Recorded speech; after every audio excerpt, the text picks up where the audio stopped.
incontinência urinária e sexualidade feminina. Esse é um tema que não sai da roda de mulheres, é um tema muito polêmico, cheio de tabu, e nós aqui do Beleza da Lata vamos falar sobre ele. Eu, doutora Cristiane Sonsino, fisioterapeuta, estou aqui com a doutora Gisela Garcia Coan, minha collab, minha colega, minha amiga de Beleza na Lata, né, Gi? Oi, Cris.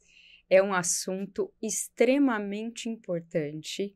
A gente vai falar hoje com as meninas de todas as idades. Sim. Um assunto sério, muito sério. Mas a gente trouxe uma convidada que faz com que isso seja muito leve e é assim que a gente quer tratar esse tema. Sem tabu, né? A gente quer trazer esse tema de uma forma leve, porque isso tudo precisa ser falado, né? E desde muito nova, a gente já precisa começar que esse assunto seja fácil de se lidar, né? Eu tenho filha mulher e procuro trazer isso de uma forma muito leve para dentro do nosso bate-papo de mulher dentro de casa, mãe e filha, né? Que seja minha mãe com mais idade, que seja minha filha com menos idade. É um assunto que tem que estar na nossa roda familiar e na nossa roda de amigas. Então, hoje a gente está com a doutora Ana Carolina, e eu vou chamar ela de doutora Lina, porque ela é muito querida, né? É. E aí eu vou pedir para você se apresentar para a gente um pouquinho.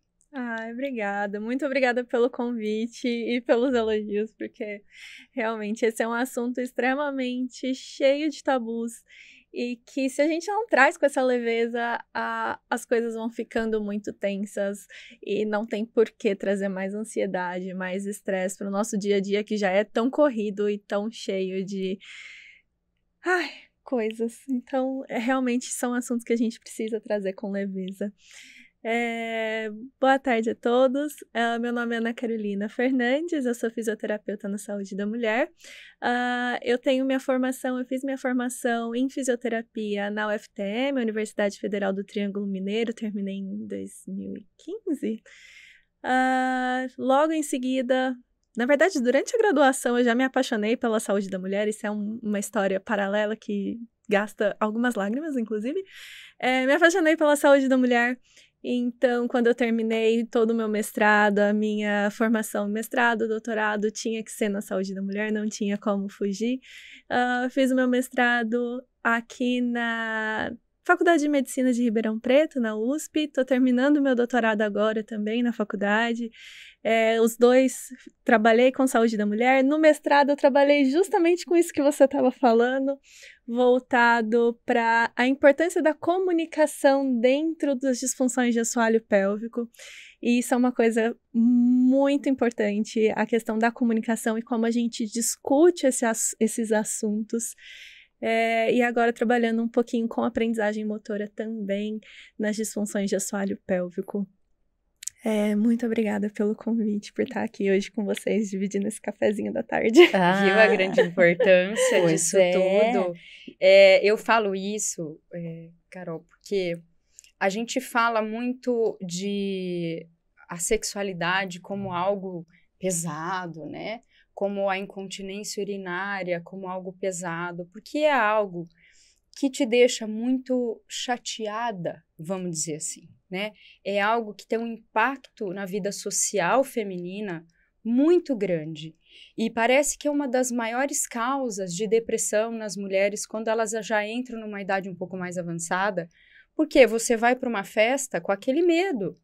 Você tem medo de espirrar e ter uma coisa que te deixa desconfortável, de falar assim, nossa, será que vazou? Será, né? E isso é muito ruim.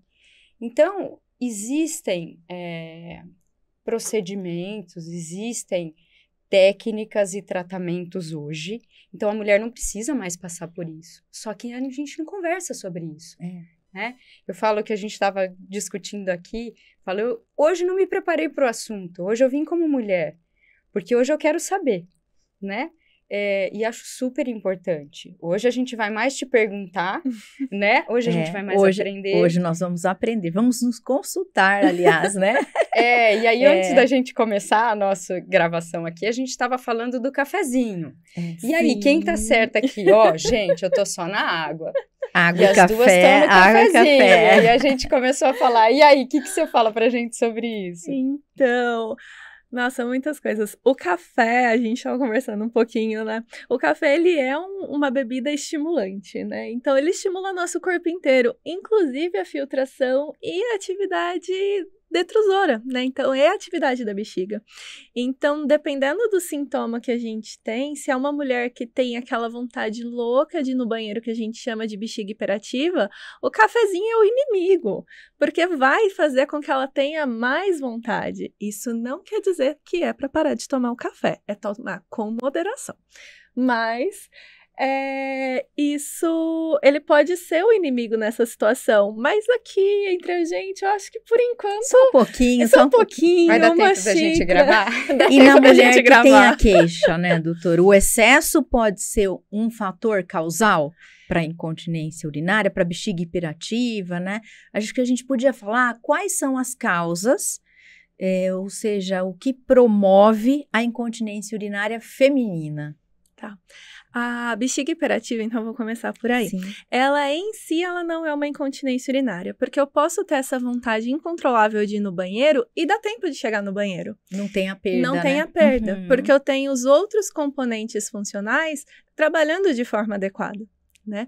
Então, não necessariamente um sintoma do trato urinário inferior, que são a perda de urina, essa síndrome, a bexiga hiperativa, não necessariamente está associado com uma perda de urina. Eu posso ter essa vontade incontrolada, dá tempo de chegar no banheiro. Eu posso não ter vontade de fazer xixi e ficar o dia inteiro sem fazer xixi. Isso também é um sintoma. Isso também é uma coisa para a gente trabalhar na fisioterapia. Então, não necessariamente eu preciso ter a perda de urina. Na maioria das vezes acontece. Mas, principalmente no começo, quando os sintomas começam a aparecer, primeiro começa essa vontade incontrolada, mas ainda dá tempo de chegar porque eu sou nova. Ainda dá tempo de chegar lá porque eu tenho a condição motora necessária para me locomover e chegar no banheiro. Mas com o avançar da idade, às vezes a gente vai diminuindo essa função.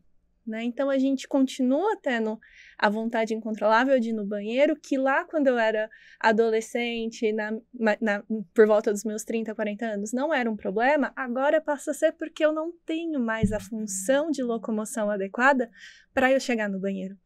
Então, aí eu começo a ter a incontinência. Mas isso não significa que a incontinência é só para as mulheres com idade mais avançada. Nessa situação específica da vontade incontrolável, então da síndrome da bexiga hiperativa ou da hiperatividade detrusora, especificamente é uma condição um pouquinho diferente, porque tem que ter associada a função locomoção. Então, algumas coisas que podem acontecer, por exemplo.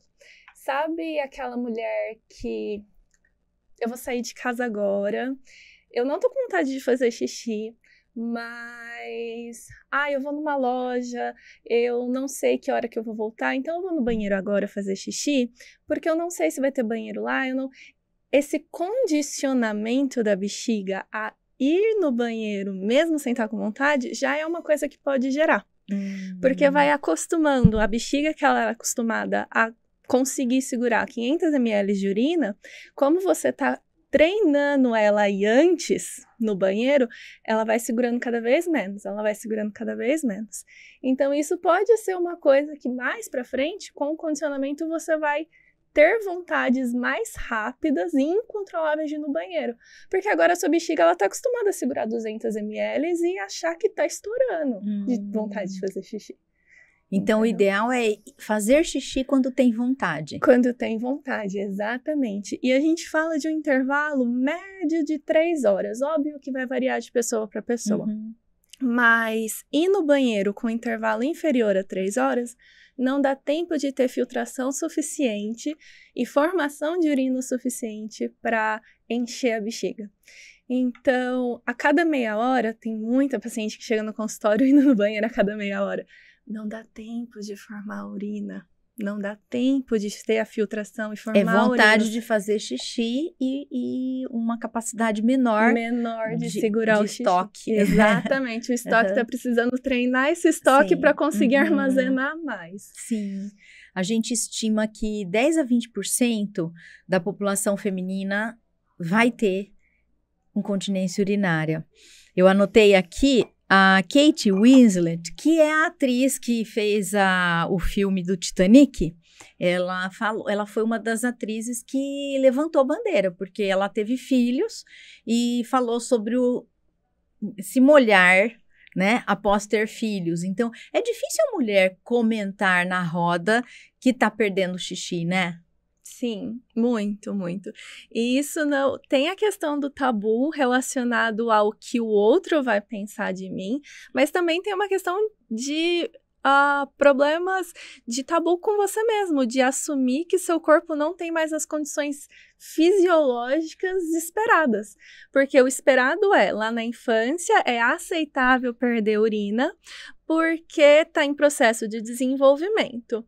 Então tá. Desfraudar. Exatamente. Enfim. Então, olha, a criança perdeu urina. Tudo bem, ela está treinando, faz parte. Mas a partir do momento que a criança consegue segurar o xixi, consegue desenvolver essa capacidade de segurar o xixi, é esperado que para o resto da sua vida você consiga segurar o xixi. Só que não é bem assim. Várias situações no dia a dia, na verdade, várias situações ao longo da vida, pode fazer com que você tenha uma maior propensão a ter perda de urina. E isso pode acontecer durante a gestação, isso pode acontecer durante o pós-parto, igual a Kate. Isso pode acontecer, sim, durante o envelhecimento, mas... Menopausa? Durante a menopausa. Falando muito, né? Sim, pós-operatório também. Sim. E também, por exemplo, atletas jovens, hoje a gente tem estudos que mostram que meninas de... Eu falo meninas porque 15 anos para mim, né? Meninas de 15 e 16 anos com uma prevalência altíssima de perda de urina por conta da modalidade esportiva que elas fazem. Isso eu não tô falando que tá errado, que não pode fazer. Não, é porque elas precisam de um acompanhamento um pouco mais próximo para justamente ter a condição física. Quando a gente vai se preparando para esporte, para trabalhar esporte de alto rendimento, a gente prepara o corpo inteiro, né? Então, eu preciso de uma maior resistência, eu preciso de uma maior potência. Trabalha os músculos do corpo inteiro, Exatamente. mas não trabalha músculos do assoalho pélvico. Mas a preocupação sempre é muito grande com a coluna e tal, e o assoalho pélvico sempre sendo esquecido. Acaba ficando esquecido. Mas na que a hora gente de tem fazer como a preparação. Treinar, por exemplo, você vai pegar um peso, você treinar a contrair o assoalho pélvico para pegar esse peso, né? E a gente treina e acaba conseguindo fazer isso automaticamente. Sim, o ideal seria justamente isso. Então, a atleta, ou até, eu falo atleta pensando em nível competitivo, mas a nível amador também. O ideal seria, dentro da situação de treinamento, então eu estou treinando a minha resistência física para conseguir correr uma maratona. Mas eu também preciso treinar o meu assoalho pélvico dentro do treinamento da resistência para maratona, eu preciso treinar meu assoalho pélvico, porque ele também precisa dar conta de fazer todo o percurso da maratona. E é um exercício específico. Por exemplo, quando eu faço um abdominal, eu não estou fazendo. Eu tenho que estar focada nisso. Eu vou fazer a resposta, eu vou te dar a resposta que todo mundo odeia. Depende. Sim, não depende. Aqui a gente sempre fala isso. Aqui a gente, tudo sim, não depende. O que acontece? A musculatura do assoalho pélvico tem uma proximidade anatômica de inserção, de origem e inserção, com a musculatura abdominal. Então, quando eu contraio abdominal, quando eu contraio glúteo, interno de coxa, são musculaturas que são muito próximas. Então, eu indiretamente ativo a musculatura do assoalho pélvico. Isso significa que eu estou treinando o assoalho pélvico? Não. Por quê?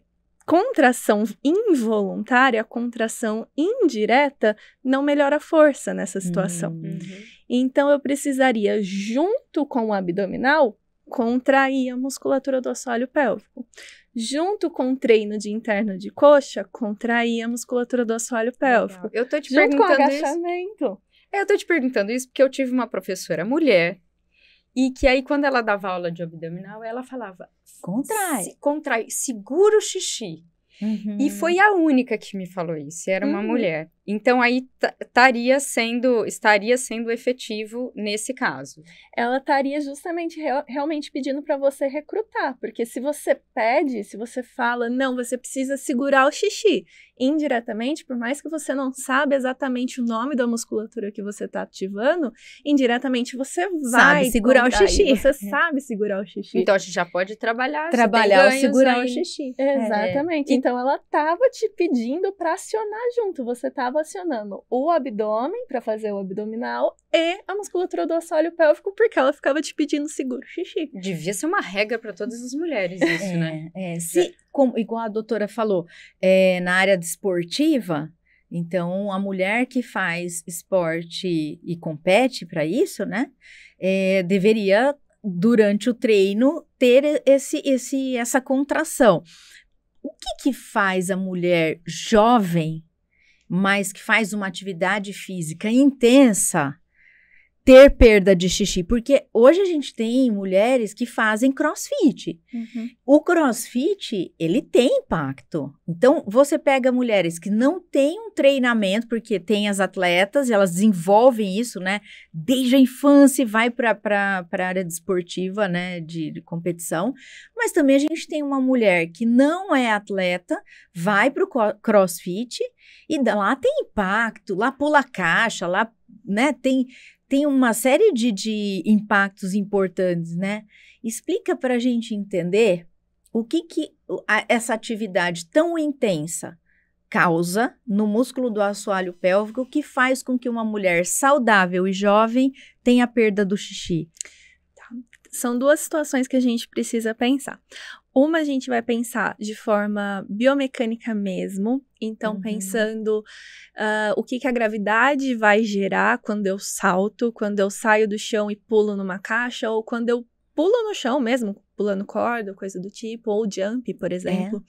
E uma outra coisa que eu preciso considerar é a pressão intraabdominal. Então, a gente precisa pensar nessas duas questões.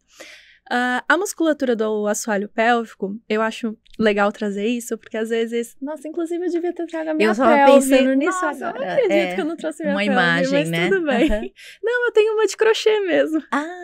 Não, peraí, crochê é de agulha pequena, isso, de crochê. Eu não pensei, mas tudo bem. A musculatura do assoalho pélvico, ela fica na parte de baixo da nossa pelve. Então, a nossa pelve, o nosso osso do quadril, a musculatura do assoalho pélvico forma como se fosse uma rede fechando essa parte de baixo do quadril. Conforme a gente salta, vamos pensar num tecido. Conforme a gente salta, sobe e desce. Então, eu pulei, eu subo. Eu caí, ele desce. Então, pensando num tecido mesmo.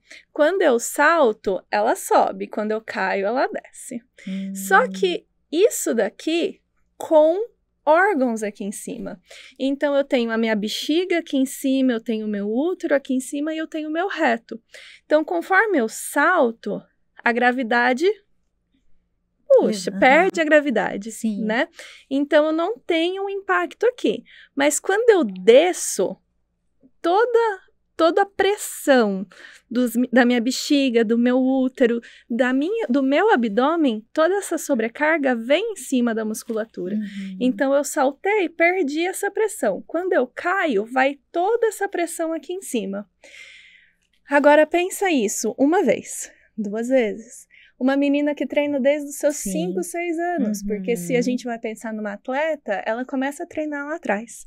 Então, 5, 6 anos, agora ela tá com 15 anos, 10 anos com essa sobrecarga. Vai estirando o músculo, vai ficando flácido. Exatamente, vai perdendo essa... fibras musculares. Exatamente, vai perdendo essa tensão, esse tônus que a gente fala de repouso, que seria essa consistência da minha musculatura quando ele tá em repouso, quando eu tenho esse impacto, esse tônus de repouso me ajudaria a suportar essa descarga.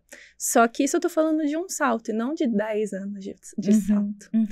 Aí vamos pensar numa musculatura, isso em atleta. Agora vamos pensar numa mulher dos seus 30 e poucos 35, 40 anos. que decide fazer crossfit. Exatamente, que já teve uma gestação, 2 gestações, que teve um parto instrumentalizado, então precisou fazer uma episiotomia, teve uma laceração, precisou suturar essa região do períneo. Então é uma musculatura que ela já não tá no seu melhor, né? Então ela já tem um déficit. E eu tô incluindo essa sobrecarga constante dos saltos numa musculatura que não tá na sua melhor condição. Então só essa sobrecarga em si já é uma causa da incontinência urinária nessas situações. Agora vamos pensar na pressão intraabdominal. Eu vou pular na caixa. Você não pula respirando, você pula prendendo a respiração, para ter aquela maior potência, aquela maior força, né? Então, você pula prendendo a respiração. Essa prender a respiração é o quê? Mais pressão intraabdominal. Nossa. Você vai fazer o levantamento de peso acima da cabeça, para você conseguir ter aquela potência, aquela explosão de conseguir levantar o peso, você também precisa prender a respiração e fazer um agachamento ao mesmo tempo. Mas tudo bem, não vem ao caso, isso é uma outra questão. Sim. Essa sobrecarga, né, do aumento da pressão intraabdominal sobrecarrega ainda mais a musculatura. Então, é uma musculatura que já está tendo uma sobrecarga por causa dos movimentos, e agora eu adiciono mais um fator que é o do aumento da pressão intraabdominal. Mas isso não quer dizer que não é para fazer os exercícios, porque a gente já sabe pela OMS que a gente precisa de pelo menos 150 minutos de atividade física, de exercício físico, né? De intensidade moderada para ter uma qualidade de vida adequada. Então, a gente precisa fazer atividade física, a gente precisa fazer um exercício físico. A gente só talvez esteja esquecendo demais uma musculatura que nesse momento é importante. Então, a gente precisa trazer essa musculatura junto com o treinamento. Quando que a gente começa a notar diferenças? Por exemplo, eu espirrei, então eu tive um escape por pressão, por exemplo. Eu levantei um peso e aí eu tava com a minha bexiga cheia e tive um escape. Ou eu tava com a bexiga muito cheia e não deu tempo de eu correr até o banheiro, apesar de eu ter a minha capacidade motora. Aí eu vou tirar minha roupa e não deu tempo, e escapou. Isso tudo você considera normal? Desde que seja de vez em quando, não seja algo frequente, né? E aí, ou aquela de urgência que, tipo, eu sempre não percebo que eu tenho vontade de ir ao banheiro e quando eu vou urinar, não dá tempo. Apesar, eu senti vontade e foi muito de urgência. Sempre de urgência. Existe uma diferença? Sim. Nossa, foram muitas coisas em uma única pergunta que parece simples, mas na verdade tem muitas coisas. A questão do normal. O normal é muito relativo. Então, se a gente pensa, por exemplo, um paciente que tem uma bexiga neurogênica, então um paciente que teve um AVC, um paciente que teve um derrame, um paciente que tem algum comprometimento neurológico, para ele, a perda de urina não que seja normal, mas vai ser algo que, por mais que a gente trate, porque tem como melhorar, por mais que a gente trate, não vai ficar 100%. Já porque é esperado. Tem o padrão de alteração neurológica de atividade da bexiga e de atividade da musculatura do assoalho pélvico também. Então, o normal é muito relativo. Para esse grupo específico, tem essa questão. 100% seco, que a gente fala, assim, é difícil de acontecer. A gente consegue melhorar, a gente consegue ajudar no manejo desse sintoma, mas ficar 100% seco é um pouco complicado. Agora vamos pensar nos outros. O que é considerado normal? Não ter perda. Para uma população sem alteração neurológica. Então, para uma população sem nenhuma alteração neurológica, a gente deveria ser capaz de segurar a urina. Então, eu deveria ser capaz de chegar no banheiro. Eu deveria ser capaz de aguentar 2 horas, 3 horas entre as micções para ir no banheiro. De pegar o peso e não ter escape. De espirrar e não ter a perda. Exatamente. Eu deveria ser capaz de. Mas tem gente que vai ter perda de urina a vida inteira e não vai se importar. Essa paciente precisa de tratamento? Idealmente, sim. A incontinência urinária causa alguma alteração de funcionalidade na vida, no dia a dia dela? Não, porque para ela não é importante isso. Para ela, isso é uma coisa que ela está há tanto tempo convivendo que para ela pensar em tratar, por mais que seja algo que para a gente, nossa, não precisa tratar, para ela pensar em tratar isso é uma coisa tão pequena, entendeu? Às vezes para ela é mais importante, por exemplo, agora eu tenho uma neta, agora eu não consigo pegar minha neta no colo. Faz 10 anos que eu perco urina, faz 15 anos que eu perco urina, isso nunca foi importante. Agora eu tenho uma neta, agora eu não consigo pegar ela, agora eu não consigo brincar com ela. Agora eu vou procurar o tratamento, porque agora para mim isso tá importando, isso tá afetando a minha vida. Então, idealmente, nenhuma perda. Né? Tá. Nenhuma perda de urina. Teve uma perda de urina, já é considerado uma incontinência urinária e já precisaria de tratamento. Mas no mundo real, as pessoas são muito particulares.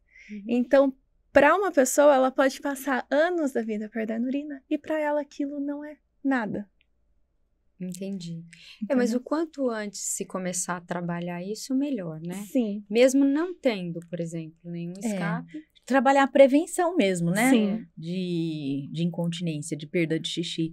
Agora, que dependendo da perda, eu tenho, do ponto de vista social, conjugal, familiar, tem gente que deixa de viajar, tem gente que deixa de ir a evento. Eu fui estudar sobre perda de xixi, né, agora, e a gente viu que tem gente que deixa de ter funções importantes, né, e se isolam por conta dessa perda de urina, né?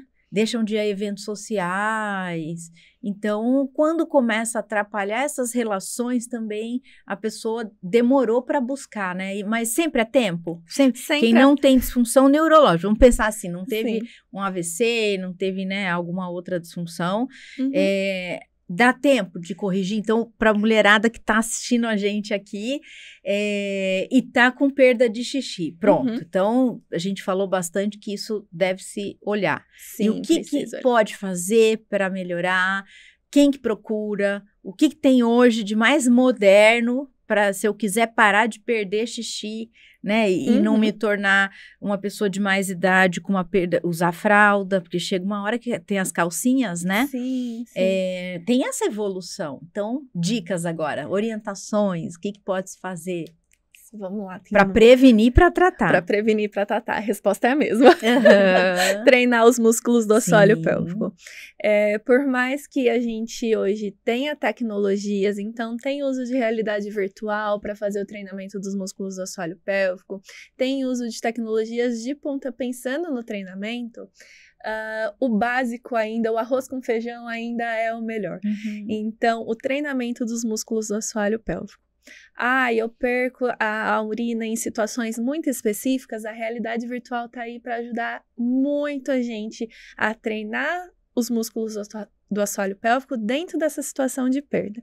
Então, tanto o uso da realidade em si, quanto o uso do biofeedback, por exemplo, que é um equipamento um pouquinho diferente da realidade virtual, na verdade, bem diferente da realidade virtual. A gente vai no consultório de um fisioterapeuta, e aí ele tem esse equipamento. Sim, exatamente. Então, vamos pensar. O treinamento da musculatura, se você tem a capacidade de contrair ela de forma, de forma voluntária, a gente consegue treinar, por exemplo, você poderia estar... Você poderia estar aqui treinando durante o podcast, enquanto eu tô falando, você pode estar contraindo e tá tudo bem. Você tá fazendo o treinamento dessa musculatura. Quem tá assistindo a gente pode assistir a gente fazendo a contração. Exatamente. Então, pensando numa mulher que consegue contrair, Não tem hora, não tem lugar, toda hora é hora de fazer o treinamento. E isso é uma das coisas mais difíceis, na verdade, no consultório, ainda mais na correria do dia a dia, é encontrar, junto com essa mulher, qual é o melhor horário para ela fazer o treinamento. Que para uma pessoa pode ser, por exemplo, enquanto ela está esperando o filho sair da escola e ela está lá no carro, 5 minutos é aquele horário, né? Para outras pessoas vai ser, por exemplo, quando ela tá escovando o dente, que é o único horário que ela tem para parar. Então, isso é uma das coisas mais difíceis, eu acho, conversar com a paciente e identificar em que momento vai ser o horário certo de fazer o treinamento para ela. No consultório, pensando agora, eu sou uma mulher que eu não consigo contrair, eu tenho uma dificuldade muito grande de contrair a musculatura do assoalho pélvico. Na hora que eu contraio até o folículo do meu cabelo, mas eu não contraio o músculo do assoalho pélvico, né? Entendeu? Essa mulher, a gente vai precisar ter uma abordagem um pouquinho mais diferente, ou com a palpação vaginal. Então, a gente, com a palpação durante o atendimento no consultório, a gente vai ensinando e conversando com ela a melhor forma de contrair, ou com equipamentos. Então, a gente pode usar a eletroestimulação, por exemplo, para ajudar ela a recrutar a musculatura certa. Então, tirar que ela contrai o olho junto. Para ela saber aonde que é, né? Mas para ela direcionar a atenção para a musculatura certa que ela tem que contrair. Tem o biofeedback, por exemplo. Eu sou um pouco suspeita porque é o tema do meu doutorado. E eu, no consultório, eu tenho um carinho especial por ele. A evidência científica não mostra pra gente hoje que ele é melhor, que usar o biofeedback é melhor do que fazer o arroz com feijão, que é o treinamento muscular. Só que tem pacientes específicas que não conseguem abstrair. Como é uma musculatura que você não vê o movimento, ela não consegue visualizar, ela não consegue entender. Então, o biofeedback é uma forma de eu jogar na tela do computador, jogar na televisão, a contração que ela está fazendo, e ela conseguir ver a atividade elétrica da musculatura em tempo real. Então, ela contrai, ela vê a atividade elétrica aumentando, ela relaxa, ela vê a atividade elétrica reduzindo. É um aliado maravilhoso. E tem a realidade virtual também, que está começando a virar realidade na prática clínica de alguns fisioterapeutas aqui no Brasil, que é justamente trazer junto com... Eu sempre esqueço o nome daquele... Dos óculos. Dos óculos, exatamente. Colocar nos óculos a situação de perda. Então, por exemplo, a mulher perde urina quando ela está chegando em casa. Então, dentro do óculos, coloca justamente essa situação que estimula ela a ter a perda de urina, que estimula ela a ter a sensação de urgência. Então, ali, a gente não tem como ir na casa dela muitas vezes, né, para fazer esse treino em casa. Então, ali no consultório, a gente consegue simular ela chegando em casa, ela até na situação de urgência e ela conseguindo inibir essa contração. Então, eu posso ter esse tratamento dessa forma. E a prevenção, ela também pode acontecer dessa forma, ou ela pode acontecer com o arroz e o feijão, que é o mais fácil de todos. Vamos pro mais fácil, né? Que é realizar a contração dos músculos do assoalho pélvico. E os cones vaginais? No consultório? Se usa ainda? Não se usa? Polêmicas. Você gosta das perguntas polêmicas. Porque como fisioterapeuta, né, é que eu fui mais para a área de dermatofuncional. Sim. Mas a gente vê sempre toda a aula lá da faculdade de saúde da mulher tem os cones vaginais. E eu fico curiosa, vamos lá. Duas coisas. Primeiro, eles são bonitos. Coloridos, tamanhos diferentes, pesos diferentes. Então, eles são um jeito de deixar uma coisa entediante, que é só a contração muscular, um pouco mais... Como que eu posso dizer? Desafiadora. Então, eu tenho a musculatura, eu contraio essa musculatura, mas eu não tenho uma resistência, eu não tenho um halter ali para fazer uma resistência extra. Então, eu posso usar os cones justamente para dar essa resistência extra. Tanto no consultório, quanto no ambiente domiciliar. Então, tem paciente que vai com orientação para fazer o uso dos cones em casa. É todo mundo que é indicado? Não. Não. Porque pensa assim, você coloca o cone e você vai fazer atividades do dia a dia, por exemplo, para treinar resistência. A gente não fala para ficar muito mais do que 10 minutos, porque senão Fadiga. você não faz uma isometria ali de bíceps por 10 minutos, 20 minutos, né? Então, a primeira coisa é o tempo. A gente não pede para ficar muito tempo. São em torno de 10 minutos de atividade de dia a dia, justamente para forçar ela a aumentar essa contração. Agora, pensa uma mulher que já tem uma contração, um tônus de base aumentado. Então, uma mulher que essa musculatura já é muito ativa. Se eu coloco esse cone nessa mulher, eu vou aumentar ainda mais a resistência. A resistência não, o tônus dela. E qual que é o problema disso? É justamente dor. Então, eu tenho uma mulher que tem uma musculatura muito tensa. Tipo um então, torcicolo. Pensa num trapézio. Exatamente. Pensa num trapézio tenso. Aí você vai na academia, você faz um treino que sobrecarrega ainda mais, sem pensar nos outros músculos que precisam ser ativos. Eu tô sobrecarregando ainda mais que eu posso gerar um torcicolo. Tensão e dor. Exatamente. Então, não é para todo mundo que é indicado. Sim. É muito específico. É muito específico. Mas é uma coisa que pode ser útil sim para algumas pacientes. Tem algumas pacientes que adoram, na verdade, justamente porque tem esse apego colorido, é diferente, ajuda ela em casa a fazer o treinamento, mas não, definitivamente não é para todo mundo. É uma situação, é um recurso que precisa ser muito bem avaliado, porque senão ele pode trazer mais complicações do que pontos positivos, do que benefícios. Então, na verdade, tem mulher que pode não ter esse afrouxamento de assoalho pélvico e ter perda de urina também. E aí a causa seria uma bexiga mais baixa, uma bexiga mais irritada, que a gente chama de prolapso de bexiga, não. Tá, peraí. Porque aí o que me leva a pensar é o seguinte, até então a gente estava falando que a gente está com o assoalho pélvico fraco. Isso, né? agora já falou já que tem nesse o forte, caso, que não é tem pra o fortalecer forte que muito. também perde. Então, ele não perde. Aí é o contrário. Ele pode perder, mas geralmente ele não consegue fazer xixi. tá. Então é aquela mulher que vai no banheiro e demora. Ela tá com vontade de fazer xixi, mas ela não consegue começar a fazer xixi. Ou então é aquela mulher que vai no banheiro 7 horas da manhã e depois só vai 7 horas da noite. Então pode dar Passa infecção de 12 urina. horas. Sim, isso é uma das coisas que a gente precisa olhar muito. Então, mulher que tem infecção de urina de repetição, a gente precisa olhar como que tá essa musculatura.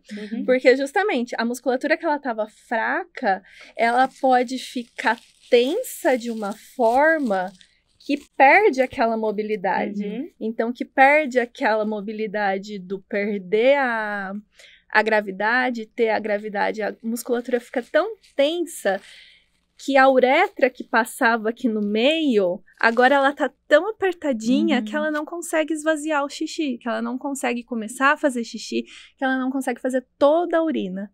Ah, entendi. Entendeu? Porque aí me gerou essa dúvida quando a gente joga, falou disso.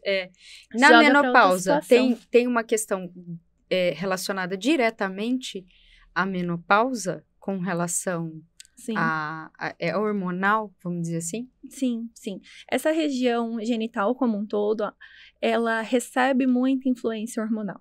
Então, durante a gestação, tem muita alteração hormonal. Durante o pós-parto, tem alteração hormonal. No climatério também tem alteração hormonal. Então, durante todas as alterações, todos os momentos da vida que tem grande alteração hormonal, pode influenciar nessa região. Então, por exemplo, a mulher, conforme ela vai entrando na menopausa e tendo uma redução da quantidade de hormônio circulante, ela vai tendo uma secura, um ressecamento dessa região. E o que isso significa? Vagina ressecada. Causa tanta questão de dor durante a relação sexual, a diminuição de lubrificação, quanto aquela sensação de ressecamento no dia a dia. Então, por exemplo, do nada, usou uma calça mais apertada ou alguma coisa do tipo, é o suficiente para gerar uma fissura, porque é um tecido que está desidratado, né? Isso é uma questão. Uma outra questão que também está relacionada, essa perda de hormônio nessa região e a perda da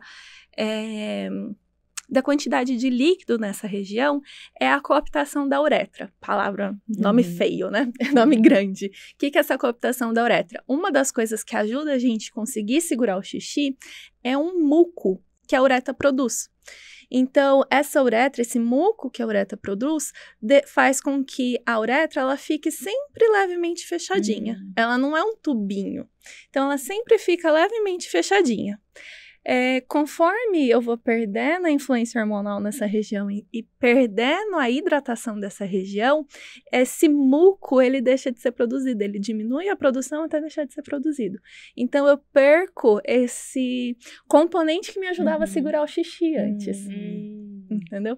Então, além da alteração muscular, também por conta do envelhecimento, então a gente já sabe que com o envelhecimento a gente tem troca de tecido muscular por tecido adiposo, por tecido conectivo, então a gente tem essa alteração, essa perda de fibras musculares. Além disso, eu também tenho esses outros mecanismos que eu vou perdendo no envelhecimento.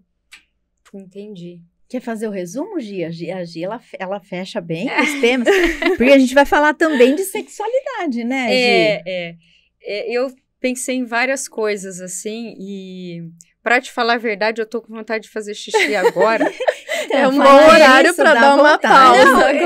E eu não tenho esse hábito nesse horário, né? Mas é uma questão da gente estar falando sobre isso, e eu acho que quem tá em casa também deve estar se sentindo como eu, assim.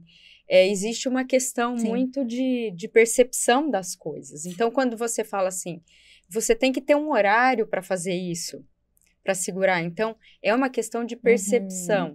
Lembrar, na atividade física, agora a gente falou sobre isso, a mulher que está em casa agora vai pensar, bom, eu vou aproveitar que eu estou fazendo esse exercício e já vou incluir essa atividade na minha rotina, mesmo não tendo problemas, né? Me leva a pensar também que você faz alguns atendimentos que são online. Então, eu estou aqui pensando se você consegue avaliar tudo isso nesse online, se a gente consegue trocar essa ideia com você dessa forma online, se você consegue avaliar, não, a sua perda é por tais causas e quais tratamentos você vai indicar, isso é possível, então? Sim, não, depende. Depende. De novo. Depende.